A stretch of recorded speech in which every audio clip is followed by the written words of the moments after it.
Se observarmos as práticas humanas ao longo da história, vamos perceber que a escravidão vem de longa data. Porém, com o decorrer dos anos, muita coisa mudou e é sobre isso que vamos falar. Na antiguidade, povos como os assírios, egípcios, babilônios, hebreus, gregos e romanos tinham a escravidão como prática. Em cada uma dessas regiões, a escravidão assumiu contornos específicos e foi se transformando ao longo do tempo. Algumas das regiões, como a romana, utilizavam a mão de obra escrava em larga escala, enquanto em outras regiões isso ocorria em menores proporções. De forma geral, não havia distinção de cor, gênero ou crenças religiosas. Os escravos exerciam funções em campos, minas, cidades, comércio, artesanato e até mesmo no serviço militar. Alguns desfrutavam de regalias mínimas, como poder juntar valores para comprar sua liberdade, mas como a maioria vivia sob condições de vida extremamente precárias, conseguir a liberdade era uma realidade distante. Grande parte dos escravos era prisioneira de guerras ou indivíduos endividados, que trabalhavam para pagar essas dívidas. Já durante a Idade Moderna, no mesmo período em que ocorreram as grandes navegações,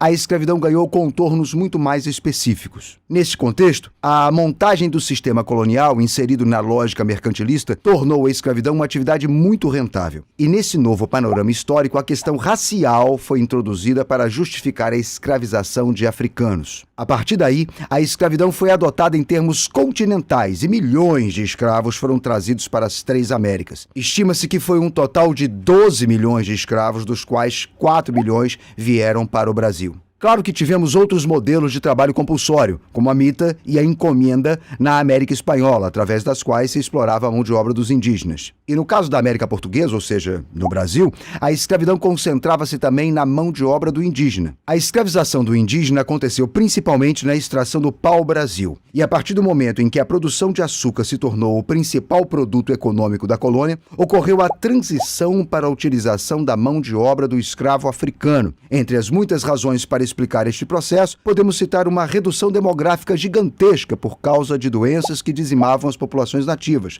as fugas e principalmente a rentabilidade do tráfico interatlântico de escravos africanos. Na costa africana, os traficantes trocavam escravos por produtos, como fumo ou armas de fogo. E é importante lembrar, além disso, que a escravidão era uma instituição presente nas sociedades africanas, mas não tinha fins comerciais e representava dominação e poder do mais forte sobre o mais fraco. Ou seja, era uma lógica completamente diferente da estabelecida com o sistema colonial. Foi no século XIX, já na contemporaneidade, que se iniciaram os debates em torno da proibição do tráfico de escravos. E além da questão ideológica, muitos historiadores apontam os elevados preços da mão de obra escrava como justificativa para o fim da exploração, em um período de crescente industrialização. Em 1807, o tráfico de africanos foi considerado ilegal por ingleses e, no mesmo ano, pelo governo dos Estados Unidos. No Brasil, a proibição ocorreu em 1850 com a Lei Eusébio de Queiroz, ao passo que a escravidão só foi extinguida legalmente em 1888 com a Lei Áurea. Já no século XX, a Declaração Universal dos Direitos Humanos, proclamada pela ONU em 1948, tornou a escravidão uma prática ilegal no mundo todo.